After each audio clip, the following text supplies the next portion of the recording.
আদিবাসী গৃহবধূকে গণধর্ষণের পর খুনের অভিযোগে তোলপাড় দেওয়ানদিঘি। 24 ঘন্টায় গ্রেপ্তার 2 তদন্তি ফরেন্সিক দল।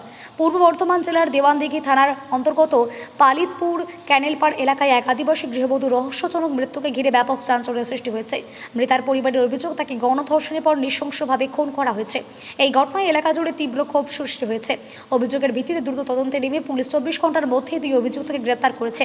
বুধবার ঘটনাস্থলে পৌঁছে তদন্ত শুরু করে 5 সদস্যের ফরেন্সিক বিশেষজ্ঞ দল। পুলিশ ও স্থানীয় সূত্রে জানা গেছে, মঙ্গলবার পালিতপুর ক্যানেল সংলগ্ন একটি মাঠ থেকে 28 বছর বয়সী আদিবাসী গৃহবধূ রানী হেমব্রমের ক্ষতবিক্ষত দেহ উদ্ধার হয়। যদিও তার শ্বশুরবাড়ি দিঘির পাড়ে, তিনি দীর্ঘদিন ধরে বাপের বাড়ি পালিতপুরে পরিবারের সঙ্গে বসবাস করছিলেন। পরিবারের দাবি, মঙ্গলবার বিকেলে স্বামীকে খুঁজতে বাড়ি থেকে বেরিয়েছিলেন রানী হেমব্রম। পরে তার স্বামী বাড়ি ফিরে জানতে পারেন স্ত্রী তার খোঁজেই বেরিয়েছিলেন। এরপর পরিবারের সদস্য স্থানীয় বাসিন্দারা বিভিন্ন এলাকায় খোঁজাখুঁজি শুরু করেন।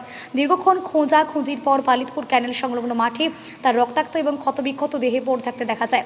খবর পেয়ে দেওয়ানদিঘি থানায় পুলিশ ঘটনাস্থলে পৌঁছে দেহ উদ্ধার করে ময়নাতদন্তের জন্য বর্ধমান মেডিকেল কলেজ হাসপাতালে মর্গে পাঠায়। মৃতার পরিবারের অভিযোগ, রানী হেমব্রমকে প্রথমে গণধর্ষণ করা হয় এবং পরে খুন করে দেহ ফেলে দেওয়া হয়। দোষীদের দৃষ্টান্তমূলক শাস্তির দাবিতে সরব হয়েছেন পরিবারের সদস্যরা এবং স্থানীয় বাসিন্দারা। পরিবারের লিখিত অভিযোগের ভিত্তিতে তদন্ত শুরু করে পুলিশ। তদন্তে 24 ঘন্টার মধ্যেই পুলিশ অভিযুক্তকে গ্রেপ্তার করে এবং ধৃতদের নাম হলো শেখ আজিজুল ও শেখ ভতাই। পুলিশ জানিয়েছে, শেখ আজিজুলকে দেওয়ানদিঘি এলাকা থেকে গ্রেপ্তার করা হয়েছে। অপর অভিযুক্ত শেখ ভতাইকে বীরভূমের নানুর এলাকা থেকে আটক করা হয়েছে, গ্রেপ্তার করা হয়েছে। পুলিশ সূত্রে জানা গিয়েছে, ধৃতদের বিরুদ্ধে গণধর্ষণ, খুন এবং তথ্য প্রমাণ লোপাট সহ একাধিক গুরুতর ধারায় মামলা রুজু করা হয়েছে।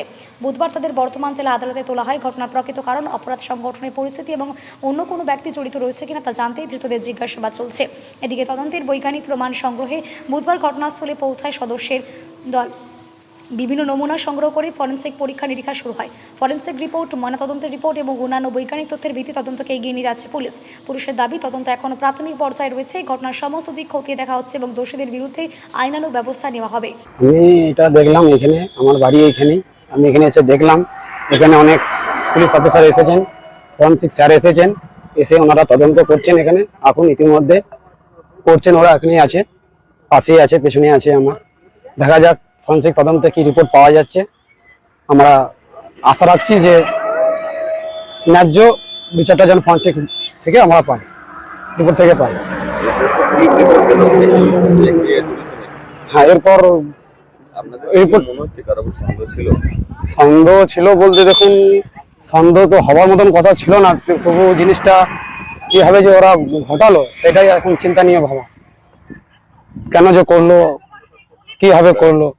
ফরেনসিক টিম এসেছে, ওনারা তদন্ত করছে, এরপর যদি সঠিক বিচার তো অবশ্যই পাবেন। অবশ্যই আশা রাখছি, অবশ্যই পাবো। আপনার নাম? আমার নাম রাজকুমার মল্লরাজ। আমার এখানেই বাড়ি। এই জায়গাতে? হ্যাঁ, এই জায়গাতে পাওয়া গেছিল না? এই জায়গাতে পাওয়া, এই জায়গা থেকে পাওয়া গেছে।